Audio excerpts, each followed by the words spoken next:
నమస్తే స్వరాజ్ న్యూస్ కి స్వాగతం. ముందుగా బులెటిన్ లో హెడ్లైన్స్.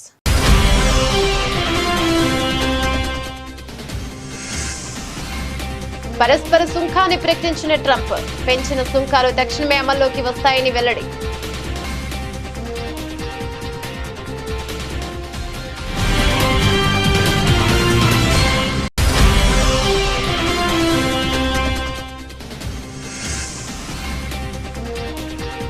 వర్క్స్ బిల్లులకు లోక్సభ ఆమోదం, 282 మంది సభ్యులు అనుకూలంగా ఓటు.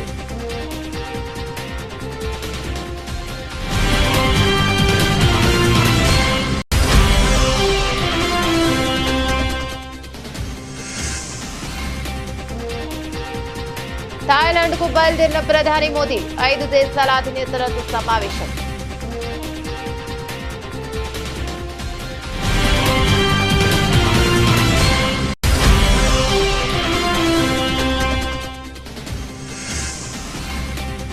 వక్ఫ్ బోర్డుల్లో ముస్లిమేతరులకు స్థానం లేదు, కేంద్ర హోంమంత్రి అమిత్ షా స్పష్టీకరణ.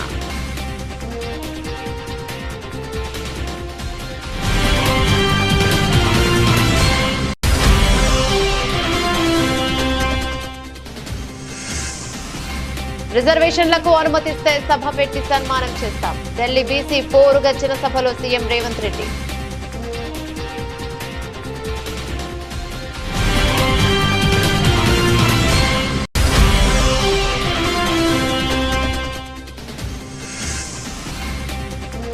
పేదలకు పట్టాభిషేకం, మంగళగిరిలో ఇళ్ల పట్టాలు పంపిణీ చేస్తున్న మంత్రి నారా లోకేష్.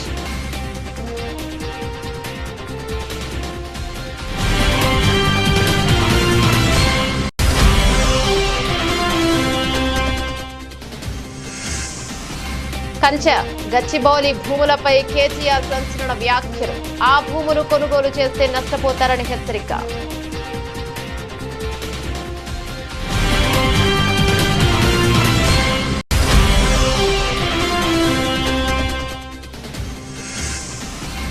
ఆడుదామాంధ్రాలో ఎలాంటి అవినీతి జరగలేదన్న రోజా, వైసీపీలోని బలమైన నేతలపై కేసులు పెడుతున్నారని విమర్శ.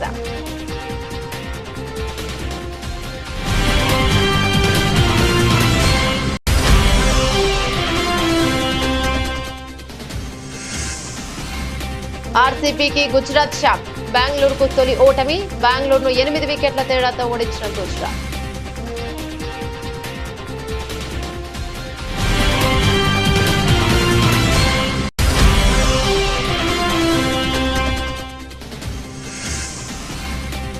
ట్రంప్ ప్రతీకార సుంకాలు, నష్టాల్లో మొదలైన స్టాక్ మార్కెట్లు.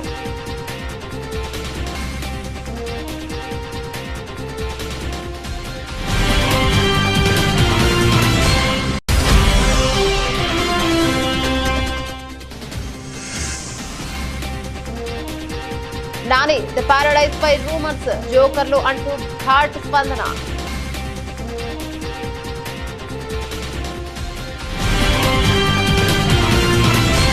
డీటెయిల్స్ చూస్తే, అమెరికా అధ్యక్షుడు డొనాల్డ్ ట్రంప్ ప్రపంచంలోని అనేక దేశాలపై పరస్పర సుంకాలు విధించారు. పలు దేశాలపై ప్రతీకార సుంకాలు విధిస్తున్నట్టు అధికారికంగా ప్రకటించారు. అంతేగాక పెంచిన సుంకాలు తక్షణమే అమల్లోకి వస్తాయని తెలిపారు.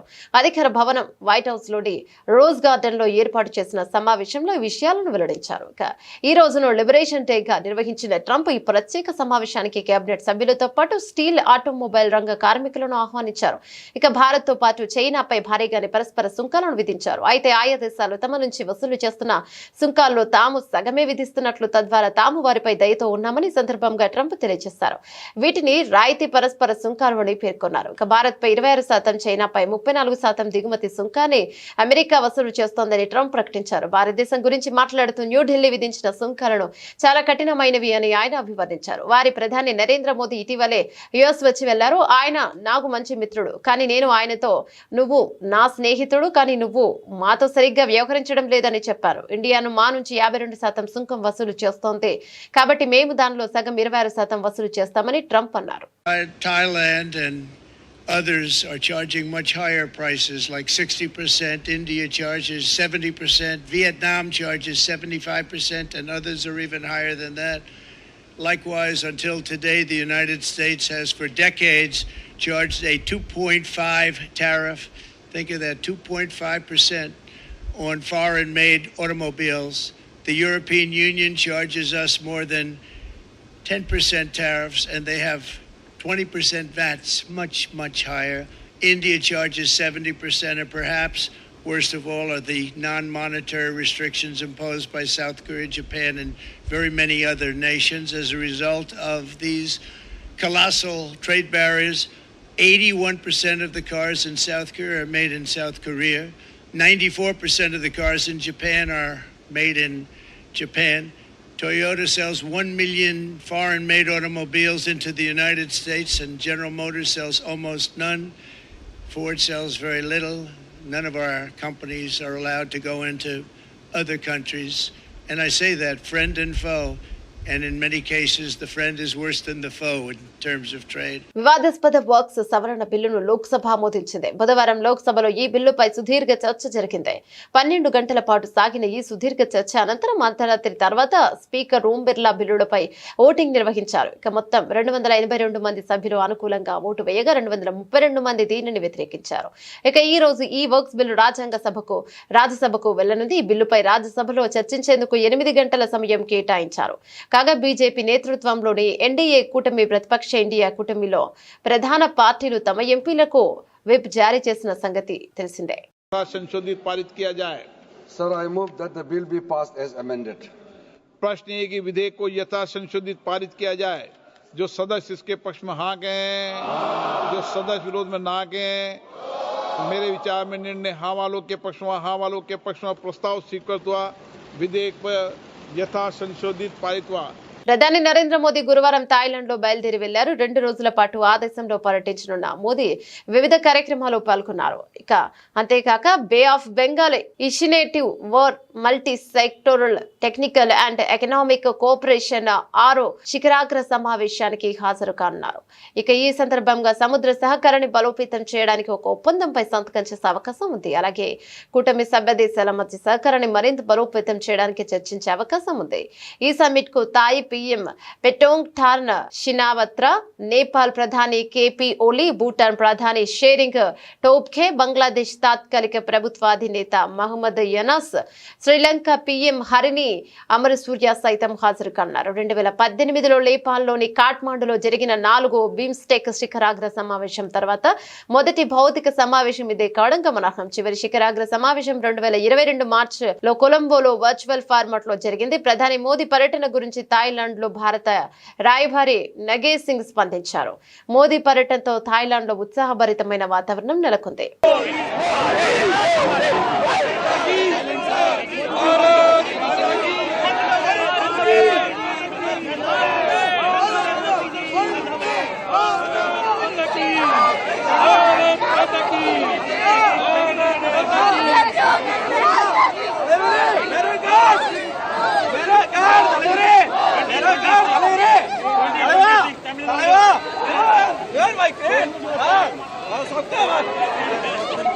వర్క్స్ బోర్డు చట్టం సవరణ బిల్లుపై లోక్సభలో చర్చ సందర్భంగా కేంద్ర హోంమంత్రి అమిత్ షా మాట్లాడారు.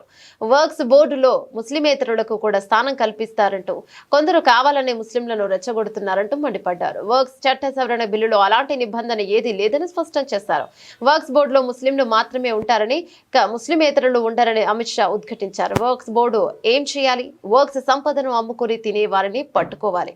వర్క్స్ పేరుతో ఆస్తులను 100 ఏళ్ల పాటు షాపులకి కిరాయికి ఇచ్చిన వారికి పట్టుకోవాలని అన్నారు. ఇక వర్క్స్ బోర్డుల ద్వారా మైనార్టీలను అభివృద్ధి పదంలోకి తీసుకెళ్లాలని, ఇస్లాం ధార్మిక సంస్థలను బలోపేతం చేయాలన్నారు. देश तोड़ दोगे आप लोग, तोड़ दोगे. हमने साहब मैं अभी भी आपके माध्यम से, इस सदन के माध्यम से देश भर के मुसलमान भाइयों बहनों को कहना चाहता हूं, आपके वक़्फ में एक भी नॉन मुस्लिम नहीं आएगा. ये एक्ट में ऐसा कोई प्रावधान नहीं. मगर जो वक़्फ बोर्ड है और वक़्फ परिषद है, उसका काम क्या है? वक़्फ की संपत्तियां मान्यवर बेच खाने वाले लोगों को पकड़कर इसके बाहर निकालने का. वक़्फ के नाम पर औने पौने दाम में संपत्तियों को 100 साल तक किराए पे देने वाले लोगों को पकड़ना है. वक़्फ का जो पैसा होता है इनकम जो गिरती जा रही है, जिसके माध्यम से माइनॉरिटी का विकास करना है, माइनॉरिटी को आगे बढ़ाना है, इस्लाम धर्म की सारी धार्मिक संस्थाओं को पुख्ता करना है। ये पैसा जो चोरी होता है ना, उसको पकड़ने का काम वक्फ बोर्ड वक्फ परिषद करे। और मान्यवर, वो चाहते हैं कि इनके राज में जो मिलीभगत चली वो चलती रहे। ये नहीं चलेगी, ये नहीं चलेगी। తెలంగాణలో బీసీలకు 42% రిజర్వేషన్లు అమలు చేసేందుకు కేంద్ర ప్రభుత్వం అనుమతించాలని ముఖ్యమంత్రి రేవంత్ రెడ్డి డిమాండ్ చేశారు. లేదంటే బీసీల ఆగ్రహ జ్వాలలకు బీజేపీ మసి అవుతుందని హెచ్చరించారు. తెలంగాణలో బీసీ రిజర్వేషన్లకు అనుమతి ఇవ్వకపోతే ఇది దేశమంతా కార్చిచ్చులా వ్యాపిస్తుందని, నిప్పు రవ్వై రగులుతోందని అన్నారు. దేశం నలుమూలల జాగృతం చేస్తాం, దేశంలోని అన్ని రాజకీయ పార్టీలను సంఘాలను ఏకం చేస్తాం. మీరు ఢిల్లీ గద్దె మీద ఎలా ఉంటారో చూస్తాం. నిరుద్యోగ యువతకు ఉద్యోగాలు ఇవ్వనందుకు తండ్రి కొడుకుల ఉద్యోగాలు ఊడగొట్టినా మీరు బీసీల రిజర్వేషన్లు ఇవ్వకపోతే చూస్తూ ఊరుకోం. మీరు మా డిమాండ్ కు దిగి అయినా రావాలి, లేదంటే గద్దె దిగిపోయినా ఇక పోవాలి. బీసీ ముసుగులో మీరు ఎక్కువ కాలం ప్రభుత్వాన్ని ఏలలేరని రేవంత్ రెడ్డి అన్నారు. బీసీ రిజర్వేషన్లను దేశవ్యాప్తంగా అమలు చేస్తారో లేదో తనకు అవసరం లేదని, కానీ తెలంగాణలో అనుమతి ఇవ్వకపోతే ఏ మాత్రం ఎర్రకోటపై జెండా ఎగరేసి సాధించుకుంటామని ప్రకటించారు. ఇక విద్య, ఉద్యోగాలతో పాటు చట్టసభలు బీసీలకు రిజర్వేషన్లు పెంచుతూ తెలంగాణ శాసనసభ ఆమోదించిన బిల్లులను 9వ షెడ్యూల్లో చేర్చాలని కోరుతూ ఢిల్లీలోని జంతర్ మంతర్ వద్ద నిర్వహించిన బీసీ పోరుగర్జన సభలో సీఎం రేవంత్ రెడ్డి ప్రసంగించారు. నేను ఇప్పుడు అడుగుతున్న నరేంద్ర మోడీ గారు, అయ్యా మేము మా రాష్ట్రంలో చేసుకుంటామని అడిగినాం, నీ గుజరాత్ లో చేయమని మేము తీర్మానం చేయలే, నీ ఉత్తరప్రదేశ్ ప్రభుత్వంలో చేయమని తీర్మానం అడగలే, మీ మధ్యప్రదేశ్ లో మీ ప్రభుత్వంలో చేయమని అడగలే. మా తెలంగాణలో మా 4 కోట్ల ప్రజలల్లా మా బలైన వర్గాల సోదరులకు 42% రిజర్వేషన్లు ఇస్తాం, మేము మాకు అనుమతి ఇవ్వండి అని మేము తీర్మానం చేస్తే నరేంద్ర మోడీ గారు మీకు వచ్చిన కష్టమైందని నేను అడుగుతున్నా. నీ గుజరాత్ లో గుంట భూమి అడగలే, నీ రిజర్వేషన్లో 1% మేము అడగలే. మేము మా తెలంగాణలో మా పిల్లల చదువులకు, మా పిల్లల ఉద్యోగాలకు, మా సోదరుల రాజకీయ అవకాశాల కోసం ఇవాళ మేము 42% రిజర్వేషన్ ఇస్తామని మా ప్రజలు ఎన్నుకున్న శాసనసభలో ఇవాళ మేము తీర్మానం చేసినాం. నీకేం కష్టం వచ్చిందని నేను అడుగుతున్న మోడీ గారిని. నీ దాంట్లో భాగస్వామ్యం అడగలే, ఢిల్లీలో నీ కుర్చీ కూడా మేము అడగలే, ఎర్రకోట మీద మేము జెండా ఎగరేస్తామని చెప్పలే. మా దగ్గర మా బలైన వర్గాల లెక్క తేలింది, మా రిజర్వేషన్లు పెంచుకుంటాం, మాకు అనుమతి ఇవ్వండి మోడీ గారు మహాప్రభు అని అక్కడి నుంచి తీర్మానం పంపించిన. ఆయన పలకలే. బండి సంజయ్ని కలిసిండు, ధర్మపురి అరవింద్ని కలిసిండు, కిషన్ రెడ్డిని కలిసిండు. మా పిల్లలు విజ్ఞప్తి చేసిరు, మా సోదరులు పోయి డిమాండ్ చేసిండు. వాళ్ళు పలకలే, వాళ్ళు మళ్ళీ చూడలే. అందుకే ఇవాళ గల్లీలో ఉండి చెప్తే మీకు వినిపిస్తలేదు, అందుకే ఢిల్లీకి వచ్చి చెప్తాం, మోడీ గారు మీరు వినండి, జంతర్ మంతర్లో మా గొంతు వినిపిస్తున్నాం. ఇవాళ ఢిల్లీకి వచ్చినాం. ఆనాడు కురుక్షేత్రం సందర్భంగా ఒక మాట చెప్పిను, ఆయనను పోయి రావలే హస్తినకు అని. ఆయనను పోయి రావలేను హస్తి. పాస్టర్ పగడల ప్రవీణ్ కుమార్ అనుమానాస్పద మృతి 2 తెలుగు రాష్ట్రాల్లో తీవ్ర సంచలనం రేపిన విషయం విదితమే. ఇక ప్రవీణ్ మృతిపై సోషల్ మీడియా వేదికగా భిన్న కథనాలు వెలువడడం, కొందరు ఈ ఘటనపై తీవ్ర అనుమానాలు వ్యక్తం చేయడంతో రాజకీయ రంగు పులుముకునే పరిస్థితులు ఏర్పడ్డాయి. ఈ నేపథ్యంలో బుధవారం పాస్టర్ ప్రవీణ్ కుమార్ అర్ధాంగి జెసికా స్పందిస్తూ తన భర్త మరణాన్ని రాజకీయం చేయవద్దని విజ్ఞప్తి చేశారు. మత విద్వేషాలు రెచ్చగొట్టేందుకు ప్రవీణ్ మరణాన్ని వాడుకుంటున్నారని ఆవేదన వ్యక్తం చేశారు. ఏసు మార్గాన్ని అనుసరించేవారు మత విద్వేషాలు రెచ్చగొట్టరని ఆమె అన్నారు. తన భర్త మరణంపై ప్రభుత్వం చేస్తున్న దర్యాప్తు తనకు పూర్తి నమ్మకం ఉందన్నారు. పోలీసుల విచారణ సక్రమంగా జరుగుతోందని ఆమె అన్నారు. తన భర్త మృతిని రాజకీయాల లబ్ధి కోసం వాడుకోవాలని చూడటం దారుణమని ఆమె అన్నారు.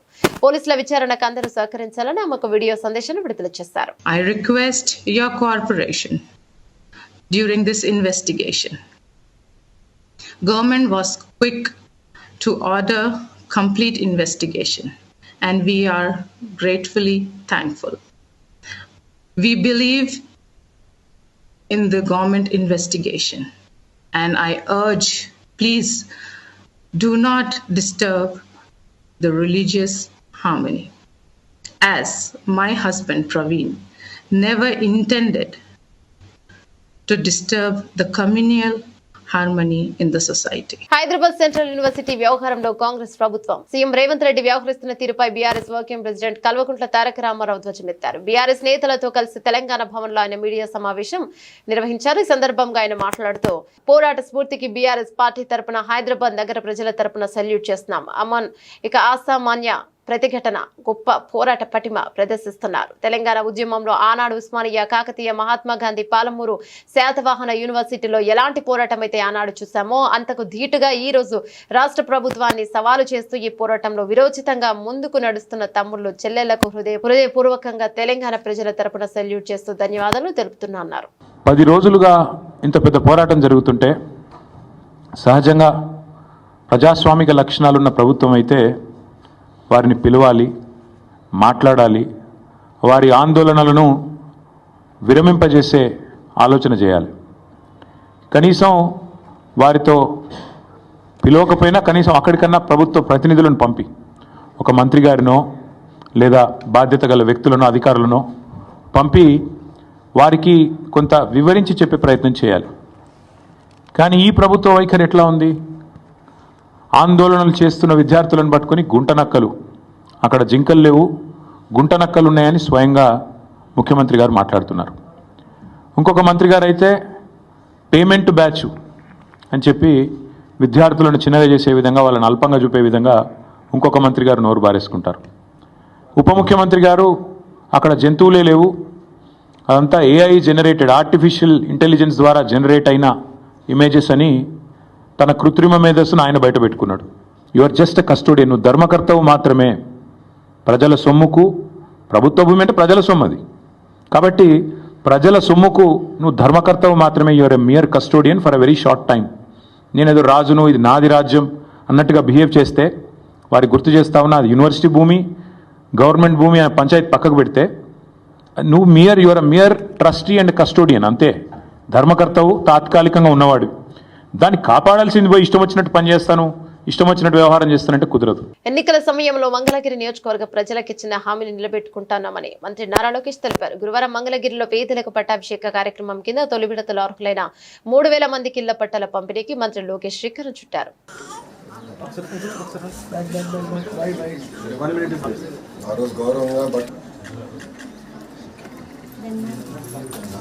గతంలో జేసీబీ పాలన చూసాం. ఈ రోజు ఎన్డీఏ ప్రభుత్వంలో దశాబ్దాలుగా నివసిస్తున్న ఎక్కడైతే ప్రాంతంలో ప్రజలు ఉన్నారో వాళ్ళందరికీ ఇల్లు పట్టాలు ఉచితంగా ఇవ్వాలనేది ఒక లక్ష్యంగా పెట్టుకుని ప్రభుత్వం ముందెలికెళ్ళింది. దాంట్లో భాగంగా ఆంధ్ర రాష్ట్రంలోనే ఎన్డీఏ ప్రభుత్వం ఏర్పడిన తర్వాత మొదటి పట్ట మంగళగిరిలో ఉండవల్లి గ్రామంలో ఇస్తాం జరిగింది. ఇది 2024 ఎన్నికల్లో నేను ప్రజలకు ఇచ్చిన హామీ. ప్రధానంగా మంగళగిరిలోకి వచ్చే గల వేలాది మంది దశాబ్దాలుగా ఒక ప్రాంతంలో నివసిస్తాం జరుగుతుంది. వాళ్ళందరూ కోరింది ఒకటే, మళ్ళీ మీరు వేరే ప్రాంతాల్లో మమ్మల్ని తరలిస్తే మళ్ళీ మేము అక్కడ ఇల్లు కట్టుకోవాలా, అంతేకాకుండా అక్కడికి వెళ్లాలన్నా రావాలన్నా ఇబ్బంది పడుతున్నాం, మేము ఎక్కడ నివసిస్తున్నాం అదే రెగ్యులరైజ్ చేయండి మాకు అని పదే వాళ్ళని కోరటం జరిగింది. నేను ఆనాడే చెప్పా, గౌరవంగా బట్టలు పెట్టి పట్టాలు ఇస్తానని హామీ ఇస్తాం జరిగింది. కూటమి ప్రభుత్వం ఏర్పడిన మొదటి 10 నెలల్లో మంగళగిరి నియోజకవర్గంలో సుమారుగా 3000 పట్టాలు మొదటి విడతలో అందజేస్తాం జరుగుతుంది. మీరందరూ ఒక్కసారి చూస్తే 2019 నుంచి నేను ఇక్కడ మంగళగిరిలో పోటీ చేశాను. 5300 ఓట్ల మెజారిటీతో ఓడిపోతాం జరిగింది. కంచె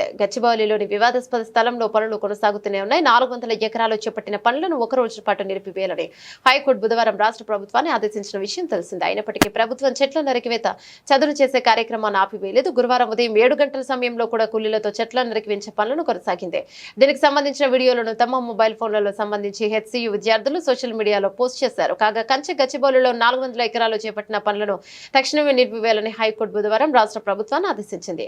ఒకరోజు పాటు పనులను నిలిపివేయాలని పేర్కొంది. దానికి సంబంధించి దాఖలైన పిటిషన్ పై గురువారం మధ్యాహ్నం విచారణ చేపడతామని ప్రకటించింది. అయితే కోర్టు ఆదేశాలను ధిక్కరిస్తూ బుధవారం సాయంత్రం వేళ కూడా పనులు కొనసాగిస్తున్న వీడియోలు సామాజిక మాధ్యమాల్లో వైరల్ మారాయి. అన్ని మార్గాల నుంచి ఒత్తిడి తీవ్రం కావడంతో తప్పనిసరి పరిస్థితుల్లో ప్రభుత్వం చీకటి పడ్డాక పనులు నిలిపివేయాల్సి వచ్చింది.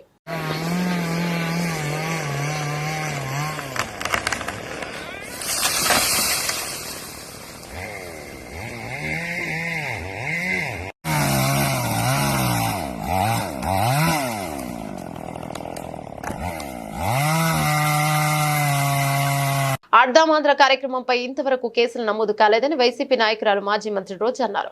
కార్యక్రమానికి సంబంధించి అసెంబ్లీలో అన్ని విషయాలు స్పష్టంగా చెప్పామని తెలిపారు. ఆడదామాంధ్రలో ఎలాంటి అవినీతి జరగలేదని అంతా నిబంధన ప్రకారమే జరిగిందని చెప్పారు. వ్యవహారంలో తనకు బైరెడ్డి సిద్ధార్థ రెడ్డికి ఎలాంటి సంబంధం లేదని చెప్పారు. ఆడదామాంధ్రలో అంతా పారదర్శకంగా జరిగిందని చెప్పారు. వైసీపీలో ఉన్న బలమైన నేతలను తొక్కడానికి తప్పుడు కేసులు పెడుతున్నారని మండిపడ్డారు. ప్రభుత్వ వైఫల్యాలను ప్రశ్నిస్తారన్న భయంతోనే కేసులు పెడుతున్నారని విమర్శించారు. తనను అరెస్టు చేసే సంబరాలు చేసుకోవాలనే వారికి ఉండదని చెప్పారు. పెర్ని నాని, కొడాలి నాని, అబ్బటి రాంబాబును అరెస్ట్ చేయాలని చూస్తున్నారని తెలిపారు. రాష్ట్రంలో మహిళలపై దారుణాలు జరుగుతున్నా ప్రభుత్వం పట్టించుకోవడం లేదని రోజా విమర్శించారు. ముఖ్యమంత్రి నియోజకవర్గం కుప్పంలో కూడా గంజాయి పండిస్తున్నారని చెప్పారు. ఎంపీపీ, వైస్ ఎంపీపీ ఎన్నికల్లో కూడా పోలీసులు అధికార దుర్వినియోగానికి పాల్పడ్డారన్నారు. రెడ్ బుక్ కోసం కాకుండా ఇచ్చిన హామీల అమలు కోసం ప్రభుత్వం పనిచేయాలని చెప్పారు. కేసు ఎప్పుడు జరగలేదండి, వాళ్ళు ఊరికే చెప్తా ఉంటారు అంతే. ఎందుకంటే క్లియర్ కట్గా టీడీపీ వాళ్ళే అసెంబ్లీలో అలాగే శాసనసభలో శాసన మండలిలో రెండిట్లో ఆన్సర్ ఇవ్వటం జరిగింది. దీనికి ఎంత అమౌంట్ కేటాయించారు, దాన్ని R&B ద్వారా ఎలా టెండర్లకి ఎంత అమౌంట్ కేటాయించారు, ఏ విధంగా పర్చేస్ చేశారు, అలాగే 26 జిల్లాల కలెక్టర్లకి ఆ అమౌంట్ ఎలా ట్రాన్స్ఫర్ చేసి అక్కడ గేమ్స్ని ఆడించారు, ప్రైజ్ మనీ డిస్ట్రిబ్యూట్ చేశారు అనేది క్లియర్ కట్గా ఉంది. ఇక్కడ మినిస్టర్కో లేదా బైరెడ్డి సిద్ధార్థకో ఏం సంబంధం ఉంది? డైరెక్ట్గా అవి జరిగిపోయినాయి. కలెక్టర్లకు వెళ్ళింది, R&B దీనికి వెళ్ళింది. సో దేనికి ఎంత వెళ్ళింది, ఏ విధంగా వర్క్ జరిగిందని క్లియర్గా ఉంది. అండ్ వాళ్ళు ఇచ్చిన దాంట్లోనే ఏమైనా అవకతవకలు జరిగాయంటే లేదు అన్నారు. ఏమైనా చర్యలు తీసుకోబోతున్నారంటే అలాంటి ప్రసక్తే లేదని వాళ్ళే క్లియర్గా ఇచ్చి మళ్ళీ టీవీలకు మాత్రం సంబంధం లేకుండా ఏదో మాట్లాడతారు. అంటే మొదటి నుంచి వాళ్ళు చేసేది ఆన్ పేపర్ వాళ్ళు అబద్ధం చెప్పలేరు. ఎందుకంటే అది వాళ్ళ మెడకి ఉరితాడులాగా బిగుసుకుంటుంది. జగనన్న చేసిన అప్పుల విషయంలో కూడా ఛానల్లో చెప్పిన దానికి పయ్యావుల కేశవ్ గారు ఇచ్చిన దానికి తేడా మీకు తెలిసిందిగా. నక్కకి నాగలోకానికి ఉన్నంత తేడా ఉంది. అట్లాగే ఇది కూడా వాళ్ళు ఆన్ పేపర్ ఇచ్చింది, అలాంటి తప్పు జరగలేదు, వాళ్ళకి ఎలాంటి శిక్ష మేము వేయలేదు, ఈ డబ్బు ఏ విధంగా వాళ్ళు ఖర్చు పెట్టారు, ఎవరెవరి ద్వారా అనేది క్లియర్ కట్గా ఉన్నప్పుడు సంబంధం లేని మాకు లేదా బైరెడ్డికి ఏదో కేసులు పెట్టేసినారు అంటే వాళ్ళ మనసులో వాళ్ళకి ఆశ ఉంది. రోజాని అరెస్ట్ చేసేయాలి, సంబరాలు చేసుకోవాలి, లేదా కొడాలి నాన్ని అరెస్ట్ చేసేయాలి, సంబరాలు చేసుకోవాలి, లేదా పేర్ని నాని లేదా అంబటి. అంటే ఎవరైతే గట్టిగా మాట్లాడతారో, ఎవరైతే టీడీపీ జనసేన చేసే తప్పుల్ని ఎత్తి చూపిస్తారో వాళ్ళని అరెస్ట్ చేస్తే వీళ్ళకి సంబరం. అంతేగాని వాళ్ళు మంచి పనులు చేసి పేరు తెచ్చుకుందాం, వాళ్ళ నోర్లు ముయిద్దాం అన్న ఆలోచనే లేదు వాళ్ళకి. బెంగళూరు వేదికగా నిన్న గుజరాత్ టైటాన్స్ జీటీతో జరిగిన మ్యాచ్ లో రాయల్ ఛాలెంజర్స్ బెంగళూరు RCB పరాజయం పాలైంది. బెంగళూరు గుజరాత్ ఏకంగా 8 వికెట్ల తేడాతో ఓడించింది. 170 పరుగుల లక్ష్యంతో బరిలోకి దిగిన జీటీ 2 వికెట్లు మాత్రమే కోల్పోయి సునాయాస విజయాన్ని సాధించింది. అంతకుముందు మొదట బ్యాటింగ్ చేసిన RCB నిర్ణీత 20 ఓవర్లలో 8 వికెట్లకు 169 రన్స్ చేసింది. ఇక లివింగ్ స్టోన్ అర్ధశతకం 54, జితేష్ శర్మ 33 రాణించారు. పడిక్కల్ 4, కోహ్లీ 7, రజిత్ పాటిదార్ 12, ఫీల్ సాల్ట్ 14 నిరాశపరిచారు. చివరిలో టీమ్ డేవిడ్ 32 మెరుపులు మెరిపించారు. ఇక టీజీ బౌలర్లలో మహమ్మద్ సిరాజ్ 3, సాయి కిషోర్ 2 వికెట్లు పడగొట్టి ఇషాంత్ శర్మ, ప్రసిద్ధ్ కృష్ణ, అర్షద్ చెరో వికెట్ తీశారు. అనంతరం 170 పరుగుల లక్ష్య ఛేదంలో బరిలోకి దిగి గుజరాత్ మరో 13 బంతులు మిగిలి ఉండగానే 2 వికెట్లు మాత్రమే కోల్పోయి ఈజీ టార్గెట్ ను అందుకుంది. గుజరాత్ బ్యాటర్లలో ఓపెనర్ సాయి సుదర్శన్ 36 బంతుల్లో 49 పరుగులు, జాస్ బట్లర్ 39 బంతుల్లో 73 పరుగులు. ఇక బ్యాట్ జులిపించడంతో 17.5 ఓవర్లలోనే టార్గెట్ ను ఛేదించింది. RCB బౌలర్లలో భువనేశ్వర్ కుమార్, హెజల్వుడ్ తలో వికెట్ పడగొట్టారు. తన 4 ఓవర్లలో కేవలం 19 రన్స్ మాత్రమే చేసి కీలకమైన 3 వికెట్లు తీసిన సిరాజ్ కు player of the match award దక్కింది. అమెరికా అధ్యక్షుడు డొనాల్డ్ ట్రంప్ భారత్ పై ప్రతీకార సుంకాలను ప్రకటించారు. భారత్ పై 26% ప్రతీకార సుంకాలను విధిస్తున్నట్లు ప్రకటించారు. ట్రంప్ సుంకాల ప్రభావం గురువారం భారత స్టాక్ మార్కెట్లపై తీవ్ర ప్రభావం పడింది. దాంతో మార్కెట్లు నష్టం మొదలయ్యాయి. ప్రారంభంలోని మార్కెట్లో నష్టాలతో మొదలయ్యాయి. సెన్సెక్స్, నిఫ్టీ భారీగా పతనమయ్యాయి. ప్రస్తుతం సెన్సెక్స్ 343.75 పాయింట్లు పతనమై ఇక 76,273.69 పాయింట్ల వద్ద ట్రేడ్ అవుతుంది. ఇక నిఫ్టీ 88.15 పాయింట్లు తగ్గి 3244.20 వద్ద కొనసాగుతుంది. ట్రేడింగ్ లో దాదాపు 106 షేర్లు లాభపడగా 234 షేర్లు పతనమయ్యాయి. సన్ ఫార్మా, డాక్టర్ రెడ్డిస్, సిప్లా, పవర్ గ్రిడ్ కార్పొరేషన్, శ్రీరామ్ ఫైనాన్స్, ఎన్టీపీసీ, బజాజ్ ఫైనాన్స్, టైటాన్ కంపెనీస్ లాభాలు కొనసాగుతున్నాయి. ఇక బజాజ్ ఆటో, ఇన్ఫోసిస్, టీసీఎస్, హెచ్సిఎల్, టెక్ మహీంద్రా, ఇక ఎన్జిఓసి, ఇక ఓఎన్జీసీ, విప్రో, టాటా మోటార్స్ నష్టాలు కొనసాగుతున్నాయి. ఇప్పటికే వరుస నష్టాలతో లక్షల కోట్ల సంపద ఆవిరికాక గురువారం సైతం భారీగా నష్టాలు పెరిగే అవకాశాలు కనిపిస్తున్నాయి. అలాగే అంతర్జాతీయ మార్కెట్లు సైతం నష్టాలను కొనసాగుతున్నాయి. సుమారు 4% నాస్డాక్ ఫ్యూచర్స్ డౌన్ అయ్యాయి. ప్రైవేట్ టైమ్స్, హంగ్ సెంగ్, నిక్కీ 225 నష్టాలు కొనసాగుతున్నాయి. అమెరికాకు ముఖ్యమైన భాగస్వామి అయినప్పటికీ ట్రంప్ రెండో టారిఫ్ కింగ్ భారత్ ను అభివర్ణించారు. ఇక ట్రంప్ నిర్ణయం 50% బేసిస్ పాయింట్లకు పైగా ప్రభావితం చేయగలదని అంతర్జాతీయ బ్రోకింగ్ సంస్థ మాక్వేరీ పేర్కొంది. 26% సుంకం భారతదేశ జీడీపీపై 30 బిలియన్ల మేర ప్రభావం చూపడమే అవకాశం ఉందని పేర్కొంది. 2025 క్యాలెండర్ ఇయర్ చివరి నాటికి భారత్ కలిగి ఉంటే $4.3 ట్రిలియన్ జీడీపీలో దాదాపు 0.7% ఉంటుందని ఐఎంఎఫ్ పేర్కొంది. నేషనల్ స్టార్ నాని ఇప్పుడు మంచి ఫామ్ లో ఉన్నాడు. నటుడిగా, నిర్మాతగా మంచి విజయాలు అందుకుంటున్నాడు. ఇటీవల నాని నిర్మించిన కోట్ చిత్రం ఎంత పెద్ద విజయం సాధించిందో ప్రత్యేకంగా చెప్పనక్కర్లేదు. ఇక ప్రస్తుతం హిట్ 3, ది పారడైజ్ అనే చిత్రాలు చేస్తున్నాడు. ఇక ఇంటెన్స్ యాక్షన్ థ్రిల్లర్ మూవీగా పారడైజ్ రా స్టేట్మెంట్ మూవీ తెరకెక్కుతుండగా ఈ మూవీ టీజర్ కు అద్భుతమైన స్పందన వచ్చింది. ఈ గ్రిప్పింగ్స్ టీజర్ రికార్డ్ బ్రేకింగ్ వ్యూస్ సంపాదించి తెలుగు సినిమా ప్రపంచ వ్యాప్తంగా ఉన్న పరిధిని రీడిఫైన్ చేసింది. మార్చి 26, 2026న ది పారడైజ్ తెరపైకి రానుంది. వార్ బ్యాక్ డ్రాప్ లో మూవీ ఉంటుందని అర్థమవుతుంది. పోస్టర్ లో తుపాకీని పట్టుకుని ఉన్న నానిని చూసి ఫ్యాన్స్ థ్రిల్ అయిపోయారు. ఒక చిత్రం ఫ్యాన్స్ ని కనుల పండగగా ఉంటుందని ముచ్చటించుకుంటున్నారు.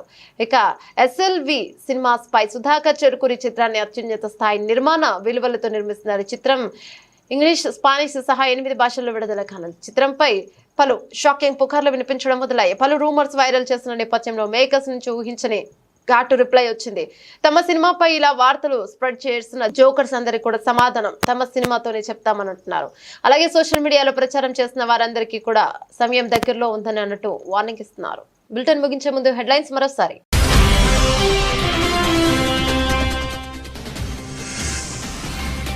పరస్పర సుంకాన్ని ప్రకటించిన ట్రంప్, పెంచిన సుంకాలు తక్షణమే అమల్లోకి వస్తాయని వెల్లడి.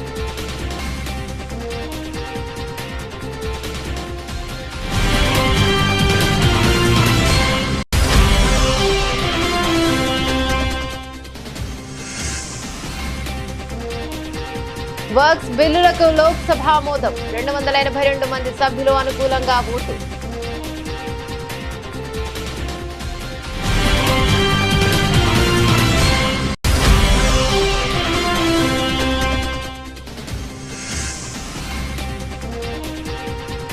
థాయిలాండ్ కు బయలుదేరిన ప్రధాని మోదీ, 5 దేశాల అధినేతలతో సమావేశం.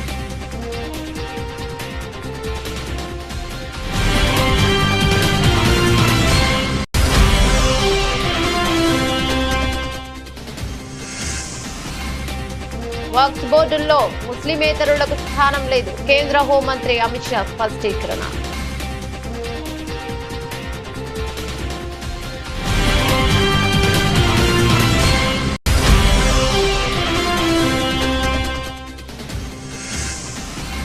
రిజర్వేషన్లకు అనుమతిస్తే సభ పెట్టి సన్మానం చేస్తాం. ఢిల్లీ బీసీ పోరుగచ్చిన సభలో సీఎం రేవంత్ రెడ్డి.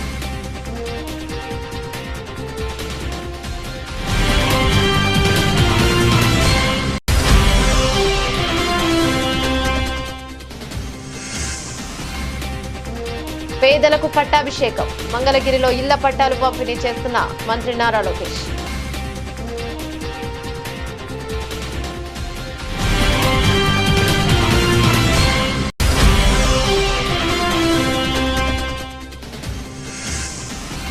కంచె గచ్చిబౌలి భూములపై కేసీఆర్ సంచలన వ్యాఖ్యలు, ఆ భూములు కొనుగోలు చేస్తే నష్టపోతారని హెచ్చరిక.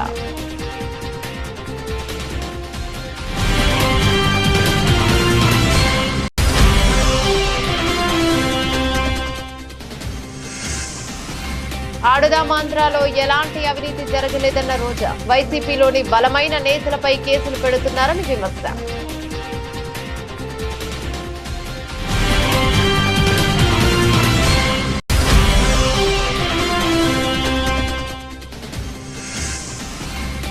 ఆర్సీపీకి గుజరాత్ షాక్, బెంగళూరుకు తొలి ఓటమి. బెంగళూరును 8 వికెట్ల తేడాతో ఓడించిన గుజరాత్.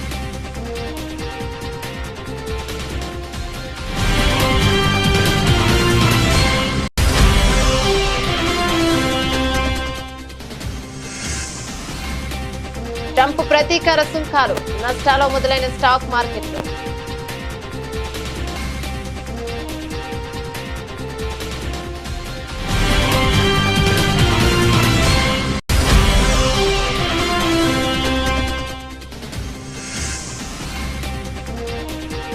నాని ది పారడైజ్ పై రూమర్స్. జోకర్లు అంటూ ఘాట్ స్పందన.